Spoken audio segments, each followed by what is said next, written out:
Oh, don't mind me, guys. I just got back from a 10-mile run and I decided to reread the player handbook. With that said, guys, let's get right into another beginner's guide, core concepts and mechanics in Baldur's Gate 3.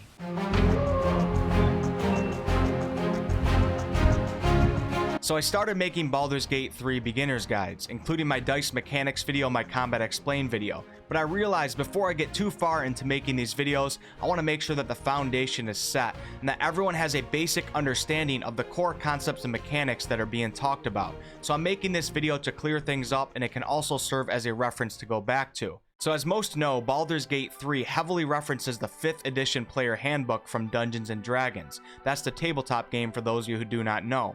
Everything we talk about in this video, though, is implemented in the video game as well, for we have seen these concepts and mechanics from the gameplay reveal. Also, guys, don't forget that when I say you're rolling the dice in this video, in many situations in this game, such as while in combat, the dice is being rolled instantly via behind-the-scenes computer calculation. So say while you're in combat, you're not going to be watching the dice roll and waiting for the outcome. You're going to be fighting, but when you want to know exactly why your shot missed or how you did so much damage, you can check in the bottom right of the screen to see the results of your dice rolls and calculations. Let's get right into it. What the hell? Okay. I'm going to start off with a couple quick spellcasting concepts just because we haven't touched on spellcasting at all in any of my previous videos. Now guys, I probably will do an entire video dedicated to spellcasting alone, so be on the lookout for that. So what are spell slots? Spell slots are the mechanism through which spells are cast. Huh? Don't worry guys, think of it like this. Many spells require resources to cast. You can't just cast them over and over because these resources are limited. These resources are your spell slots. You have a limited amount of spell slots, and there are also different levels of spell slots, such as one spell might require the use of at least a 3rd level spell slot, and if you only have 2 levels, you cannot cast that spell. To replenish your resources or spell slots, you have to rest, which in many cases will be at your camp or home base in Baldur's Gate 3. We will get more into detail on this in the upcoming video. So if you're completely new to this, spell slots might sound like an annoying mechanic to have to deal with. Well, fear not, guys, because now we will talk about cantrips. Cantrips can be cast without using up any spell slots. If your character knows a cantrip, you can cast it for free as many times as you would like. It's basically free magic. But keep in mind, guys, knowing cantrips is not an excuse for not understanding your spell slots. Both are very, very important. Now let's talk abilities. Most people would think that abilities are the skills and attacks that your character can do. Not exactly in Baldur's Gate 3. Abilities are what most of us know as your attributes. These attributes will be strength, dexterity, constitution, intelligence, wisdom, and charisma. These abilities will define what your character's innate strengths and weaknesses will be. Next up is ability score. So the ability score is the numerical representation of your character's attributes. Your ability score ties directly into your success in many different situations, so you definitely want to make sure that you invest your points correctly for the type of character that you want to play. For instance, you don't want to focus completely on intellect and charisma alone when your goal is to become a strong, heavy armor wearing tank-like character. Your focus instead might want to be more on strength and constitution. Now let's talk skills. Just like abilities, the term skills could mean various things to someone not familiar with D&D. In Baldur's Gate 3, skills will often represent a specific aspect of an ability. For example, under the dexterity ability are skills such as acrobatics and stealth. Under the charisma ability are typically skills such as intimidation and persuasion. Keep in mind though that doing certain things in the game in slightly different ways could lead to using different skills and or abilities, such as threatening someone with words versus threatening someone by bending a strong metal object in front of them. So on top of adding points to your general abilities, you can also become proficient in certain skills. And that leads us to proficiency bonuses. Characters and monsters alike will have a proficiency bonus in certain things, and the amount of proficiency is determined by your character's level. Think of it as your character's experience in the game, a bonus that you get because you are trained at something.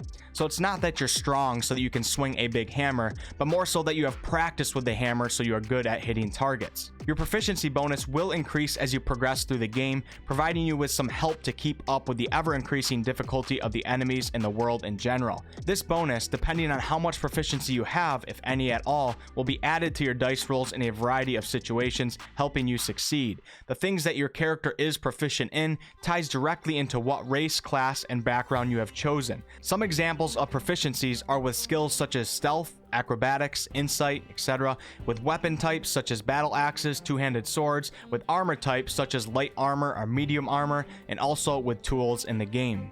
Next up is ability modifiers. Ability modifiers will be a number dictated by your ability score. Modifiers can help, hurt, or not affect the number that you roll with the dice in a variety of situations. Every roll of the dice uses one ability modifier. The higher the appropriate modifier, the more likely you are to succeed in your roll. They are calculated by a simple equation that takes your ability score, subtracts 10, divides by 2, and rounds down. The higher your ability score, the higher your modifier will be. The lower your ability score, the lower your modifier will be. And yes, it can go down into the negatives. So say you have a -1 modifier in strength and you are rolling the dice to see if the game will let you break through a door. You have to subtract 1 from your dice roll because of the negative modifier. So you might be better off leaving the breaking of doors to a character who has a higher modifier in strength. Now, since we have learned so much already, it's finally time to talk about ability checks. So ability checks are when the game wants to test your character when you are going to attempt to do something that presents some sort of challenge, such as moving a boulder, spotting a hidden lever, or detecting lies in a conversation, non-attack based situations. The ability checks are used to test one of your character's 6 abilities, which we went over earlier, and these ability checks can also be skill specific. So if you are proficient in a certain skill, that will help you in that specific situation. All ability checks require you to roll the dice, and after your modifier is added and your proficiency is accounted for, your final number is put up against a number that the game assigns to the situation that you are in. And that brings us to our next concept, difficulty class, otherwise known as DC.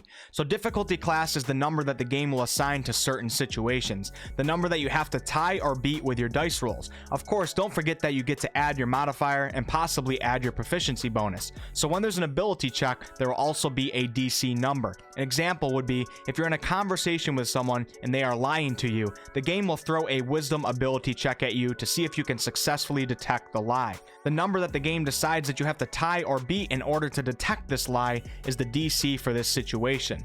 Or say you are attempting to move a boulder, the game will assign the task a DC number, and you will have to do a strength ability check to see if you pass. Doing some things in the game might be nearly impossible because the DC is so high, while other things might be fairly reasonable or easy. The DC isn't just a number, it's a representation of how difficult a task is.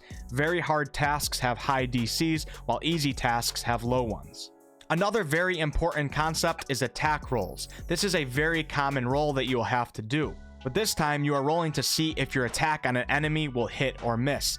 This is not the damage that you inflict, it's only to see if you land your strike. You will roll a 20-sided dice, add your modifier, add in any proficiency bonus if you are proficient with that weapon, and the final number that you will get will go up against the opponent's armor class number. If you tie or beat their number, you will be successful with hitting your target. If you get lower than their armor class, you will miss. So what exactly is armor class? This is the number that represents how difficult it is to hit a character. The higher their AC is, the harder it will be for assailants to land their strikes or shots.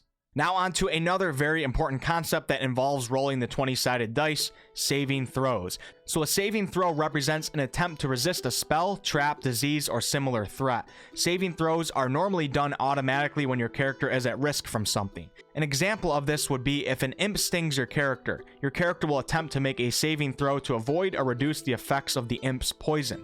Modifiers and proficiency bonuses will factor in, just like with the ability checks and attack rolls. The imp's poison might have a DC of 12, so the game is going to roll the 20-sided dice for you, add in the other factors, and see if you succeed or fail at resisting the poison. Each saving throw uses an ability. For example, Wisdom will be used to resist the effects of a slow spell, Constitution will be used to resist poison, etc. You and your enemies will be making saving throws. They will mostly be instant in the game. For example, when someone takes a shot at you with poison, the saving throw will be calculated right away and you will either be poisoned or be saved. Now in Baldur's Gate 3, saving throws are also used for when your character's HP has been fully depleted and he or she goes into a down state. And every time it's your character's team's turn, the downed character will make a death saving throw. If they succeed on 3 before they fail 3, they will revive with 1 HP. If they lose 3 death saving throws before they win 3, they will die.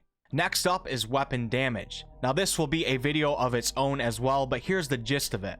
Each weapon has its own dice associated with it, which will determine the outcome of the damage. An example would be a short sword might say that it has 1d6, a glaive has 1d10, and a great sword might say 2d6. For the short sword, the 1d6 means that you get to roll a 6-sided dice one time, and that is the damage that you will deal. For the glaive, you get to roll a 10-sided dice one time, and the great sword, which was a 2d6, you get to roll 2 6-sided dice and then add them together, and that is the damage that you will inflict. Don't forget to add your modifier and proficiency bonus if it applies, and that's the basics for how weapon damage works. Now on to advantage. Having advantage in Baldur's Gate 3 will allow your player to roll the 20-sided dice twice, taking the higher number. You can gain advantage in many different situations. When in combat, moving to the higher ground will automatically give your character advantage. You will have a much better chance of getting a good roll when you get to roll the dice twice. Other situations that will likely be present in Baldur's Gate 3 when you have advantage will be when you attack a creature that is prone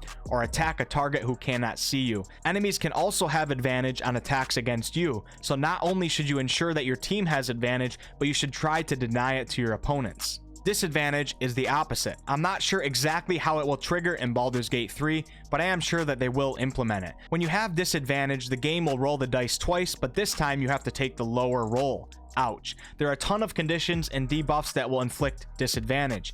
Being blinded, restrained, attacking an invisible character, making a ranged attack while an enemy is directly next to you. Now, enemies can also have disadvantage on attacks against you, so not only should you try to avoid having disadvantage yourself, but you should try to inflict it on your opponents. Okay, last up, if you actually made it this far in the video, we need to talk a few concepts when dealing with combat. If you're one of the people that actually made it this far to the theater scene, let me know below in the comments. You're the best. So the first concept is initiative roll. This is a roll of the dice done by both teams when entering combat. The team with the higher roll after modifiers are added gets to take the first turn. It's really that simple. Now let's talk action points. You are given 1 action point per turn in combat. You will use up this point for your main attacks against your enemies. Alongside action points are bonus action points. You are given 1 of these as well. Your bonus action points can be used for actions such as jumping to create space, dashing, shoving, helping pick up knocked party members, and dipping, which you could dip your bow and arrow into fire to create a fire arrow. Things like that. It's different from the action point, but sometimes just as crucial for success. And last up is the reaction point, also known as an opportunity attack. This is used when you or an enemy player's path of movement ventures too close to an opponent, or when you or an enemy moves out of the threatened area. When this happens, a reaction point will be used to strike the character that is moving. So when moving in combat, it's important to watch the path that you choose. You might even have to use a bonus action point to jump away and avoid being hit by a reaction. Oh, you guys are back already? Thanks so much for watching, guys. If you guys enjoyed the video, please like, comment, and subscribe. I really appreciate it. It's a huge help to my videos. I do all sorts of content on this channel, ranging from comedy videos to live streams to game reviews to tutorials to product reviews, etc. I would love to see some of you guys on a future video. Till next time, Wolfpack.